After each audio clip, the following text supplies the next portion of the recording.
Can you hear me? Yeah, no. Just making sure my mic is working. Okay. Sometimes. All right, folks, welcome back here. So thank you very much for sticking around after the break here. So I know sometimes it gets to be a little bit long and everybody's got to kind of, run and grab something to drink or hit the restroom, whatever. So we do have a couple of audience questions. So the first question is from Gary Shriver, who's a member of our Disabilities Caucus. He sent in his question. So and this kind of goes to some of what we've talked about already. So his question is, what would you do to advocate for more employment opportunities for people with disabilities in this state?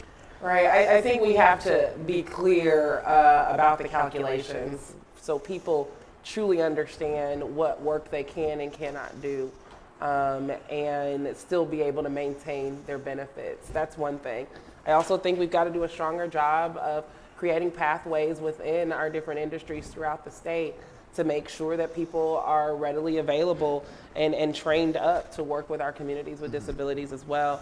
And lastly, what I'll say is that the dignity of work is something that means something to the vast majority of Iowans that exist. And I think we have to dignify work amongst people, and regardless of whether or not they have a disability, but more importantly with those people who have disabilities, because I work with folks who don't feel like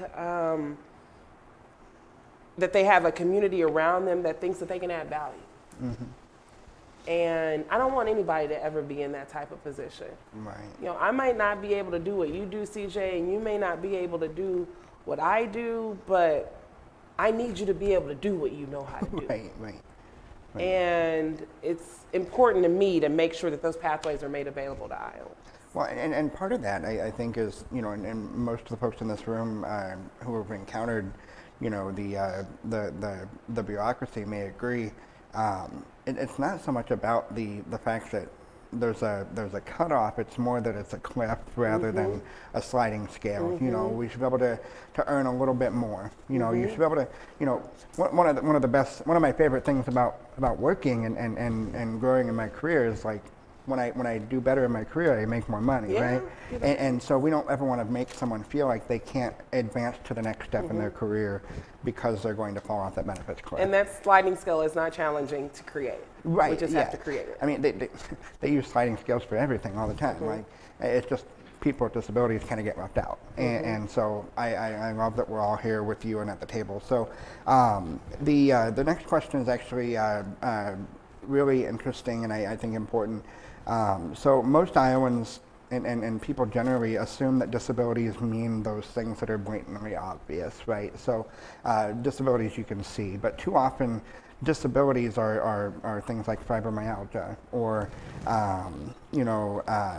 different syndromes that kind of get dismissed by the general population as and they see someone and you see someone parking in a handicapped accessible spot, and then you kind of assume because you can't see their physical disability that they're not disabled. And so Iowa Vocational Rehabilitation doesn't have the resources necessary to place persons with who may have advanced education or skills in jobs that allow them to be financially independent. So how would you go about addressing that and expanding the ability of vocational rehab to ensure that folks are able to find gainful employment? This kind of piggybacks off that last So when I was question. talking about earlier about creating those financial coaching programs, Voc Rehab was one of those organizations that was one of our referrals. They referred people to us that needed help with their personal finances, managing their money, and things along those lines. That is an organization that's making do with what they have. They can do a whole lot more given they have investments. But again, we have to lift up the challenges that Iowans are facing so people truly come to terms with, one, that they're not alone. They're not the only ones that are struggling with the challenges and lack of access to health care and other types of provisions in the state, but in helping them come to terms with the fact that they're not alone, we can empower them by investing into the work that we know needs to happen. And under this leadership, we're not seeing those investments. What we're seeing is retaliation. What we're seeing is restrictions. What we're seeing is repercussions. You can't do this. You shouldn't do that. You will never do this. But what we don't see is the value add. And what I would like to see happen is that we consistently add value to our communities with disabilities so that the framework is there to deliver care, the framework is there for people to get a job, the framework is there for people to access whatever services they need. And here's the other part about it, because we didn't talk about this either. In working with folks with disabilities, they have to go from building to building to building, department to department to department to access all of the critical needs that they have. We need one-stop shops for our folks with disabilities so that they're not having to travel all over the state or all over their county to get the access to the things that they need. Absolutely, absolutely. And then I know one of the things that Shelley had mentioned was part of the American Rescue Plan Act is there are grants available. There are, funding streams available under the American Rescue Plan passed by President Biden and Congresswoman Axne, and none of the other 3 representatives from Iowa, and that actually provide those educational benefits. So there are training opportunities and funding streams available. So I would encourage anyone who's maybe watching this this live stream or here in the room who wants to become a caretaker for people with disabilities, or even a person with a disability who wants to embark on a different career path, please get in touch with whether it's Congresswoman Axne's office or your local county auditor. Typically will have information about that funding. So and then I know one thing that I don't want to lose sight of is veterans too often our veterans in this state they already get kind of left out and left behind, but disabled veterans come home with those invisible disabilities as well, whether it's post-traumatic stress and other types of illnesses that they struggle with. And so it makes me very grateful to hear that you're so interested in working with folks to help make their quality of life better. Yeah. So, and I know, I guess, do you have anything, before we turn it over, and I'm going to turn it over to Julie, who is the chairwoman of our Disabilities Caucus, for some closing remarks. Do you have anything else you'd like to say before we close out? Just to the point around veterans, I mean, obviously a great deal of resources go to our VA homes that are federal resources throughout the state.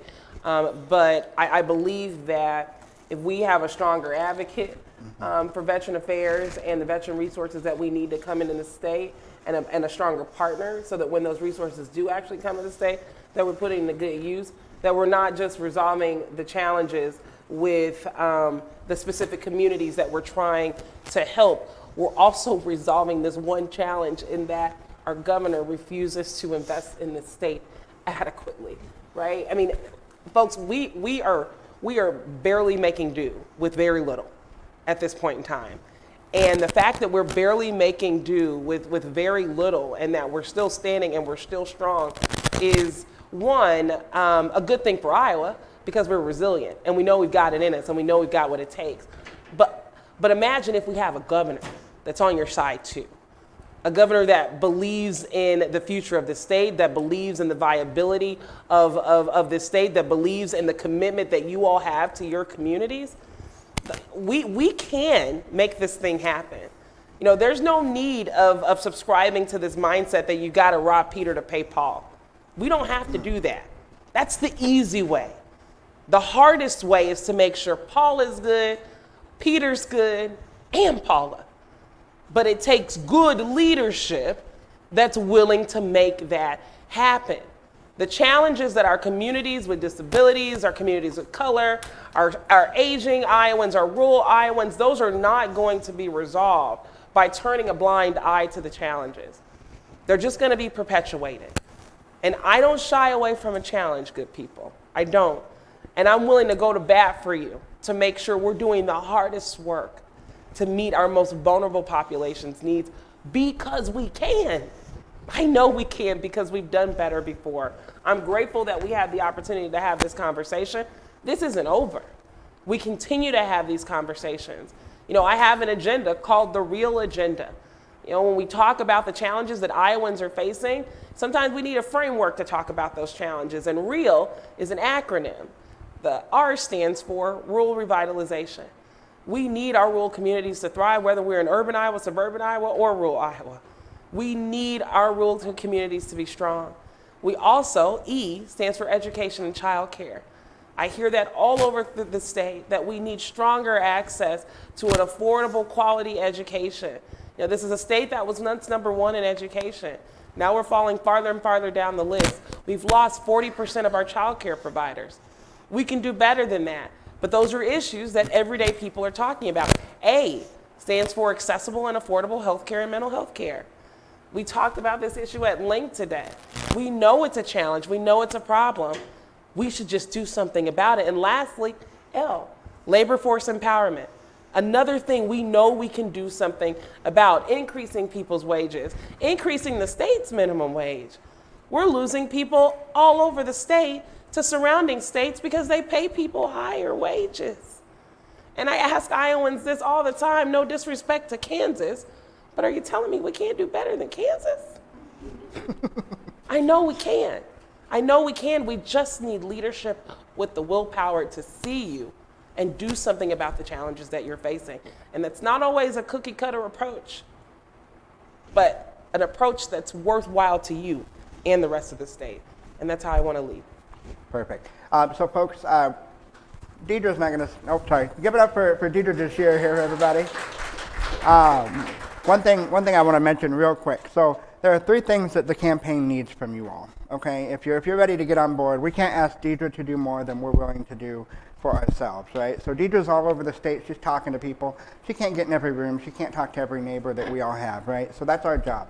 We need to devote our time to this campaign if we want to create a state, a future for our state where there is a new governor and new leadership. We're going to have to put in the time. So what I'd like you to do is commit to spending, 5 minutes of your time every week from now until the primary, and then 5 minutes every week after that, all the way to November. 5 minutes a week. Talk to somebody. Mm-hmm. Talk to somebody, because there might be somebody that you know that didn't come here, that didn't show up in this room. You can reach out to them and just make sure that they know that there is a better way out there for us. Okay, so that's what we want first of all. I'd like you to devote your time. If you have any skills that you can devote to this campaign, whether it's building a barn sign or painting the side of your house green, for Deidre, right? Whatever you want to do, right? I don't know if that's necessarily that would be so cool. I don't know if that's the ticket, but my house is already green. But well, there's my sign. That's foreshadowing right there. But a lot of us have different talents that we can offer to help make our state a better place to live, and part of that starts in November with electing Deidre. So if you have talents that you can devote to the campaign, please go to DeJearForIowa.com. There's a link that says volunteer, sign up, put in that little box what you can do to help the campaign. And the final thing we're going to do is the campaign's going to ask for your treasure, right? Mm-hmm. So it takes a lot of gas in the car. It takes a lot of staff on the ground. It's going to take every little bit of effort and energy we can put into this, but it takes money too, right? So if you have $5, $10, $20, whatever, heck, if you have a checkbook in the room right now, I'm sure Victoria will take the check from you today. She's right there in the back of the room. So folks, your time, talent, and treasure is going to be required so that we can make sure that Deidre DeJear is the next governor of the state of Iowa, folks. So give it up one more time for Deidre. Thank you very much, Deidre, for attending. I appreciate you. This was an incredible event, and I'm so grateful for you all showing up online and in person. Thank you for being here. And I want to go ahead and turn it over now to the woman who put this all together. I had nothing to do with it. I just came here and showed up, right? So with my Starbucks. So I found out Deidre was 10 minutes late, so I was like, that's 10 minutes I have to stop and grab Starbucks. So, but this woman and Nick, I want to thank our tech crew as well for making this all happen. So give a round of applause to our tech crew over here and all the volunteers with the Iowa Disabilities Caucus that made this happen. So without further ado, the chairwoman of the Iowa Democratic Party Disabilities Caucus, Julie Russell Stewart. Woohoo! Hi. I actually wanted to double check with the audience here. I'm ready to run this mic to anyone if you have a couple more minutes, Deidre. Would anyone like to pose a question?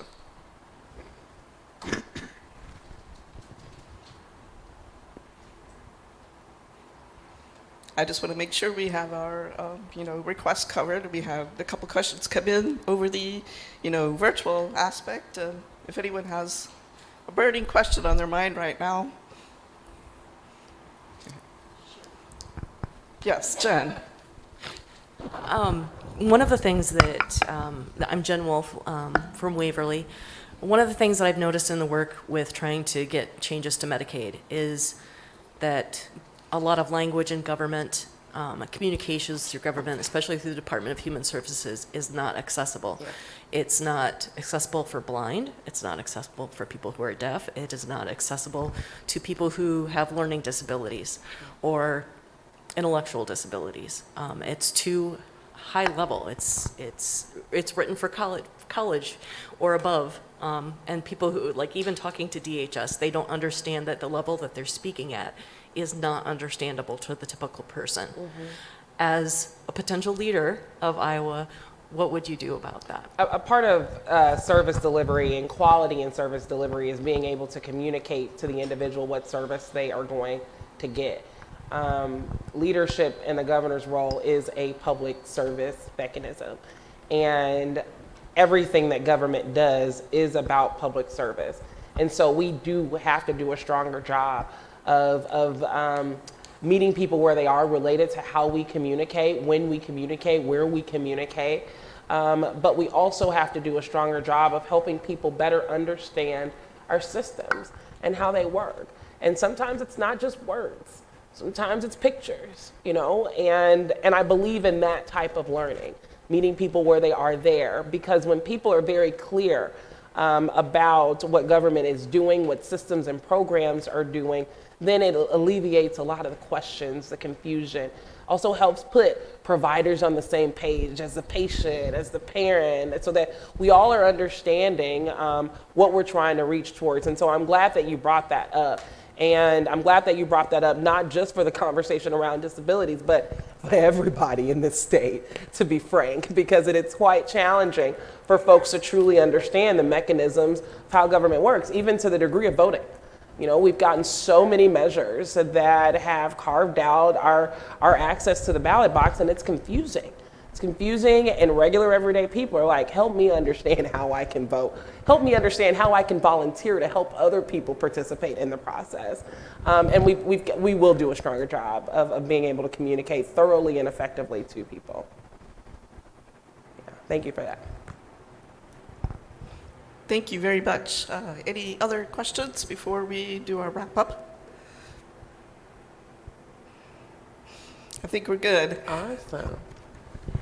So thank you, everyone, for coming out today, and especially you, Deidre, for taking time to listen to the concerns of our community, people with disabilities, for being willing to hear and respond to all these topics. We appreciate being an included community, which is quite big, actually, as 1 in 4 Americans have a disability, and we all become disabled as we age to some extent.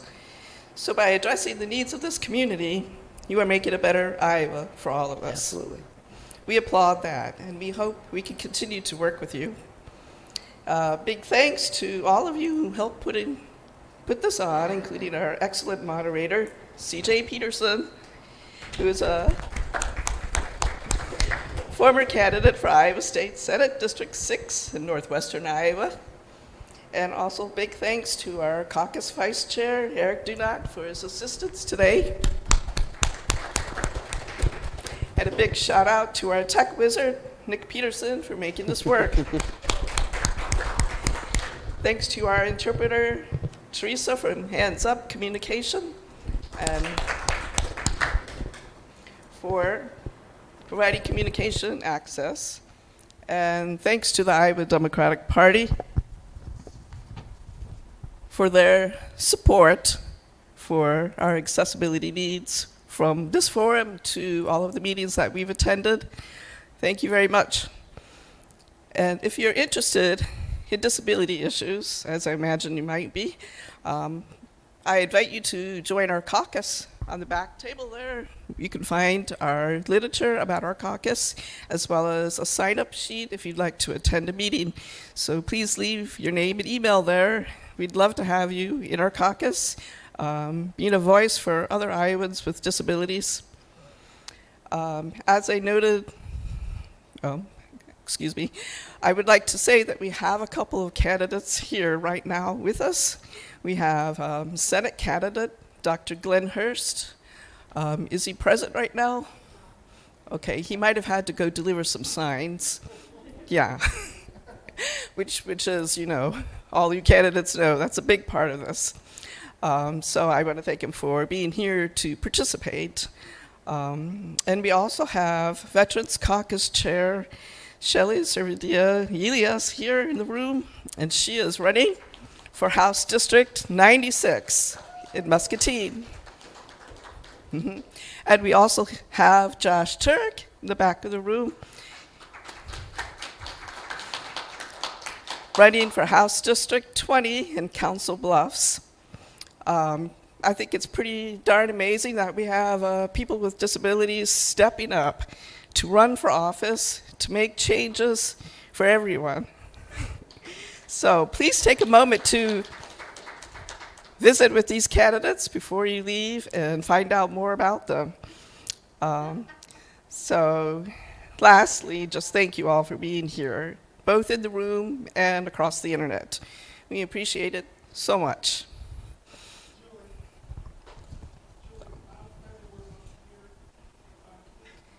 Can I run this to you?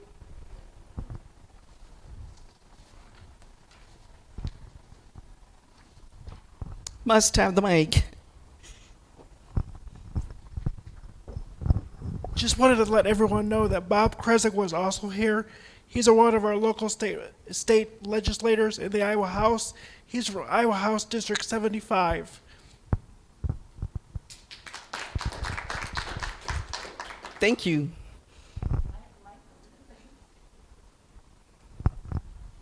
Deidre, will you stay for pictures for just a minute?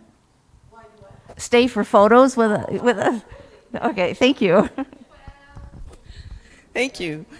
I think that we're all done here, and again, just thank you all for showing up here, and I hope that you do support all the candidates that you want to support, and think about what you can do as one person talking to your friends and relatives. Thanks.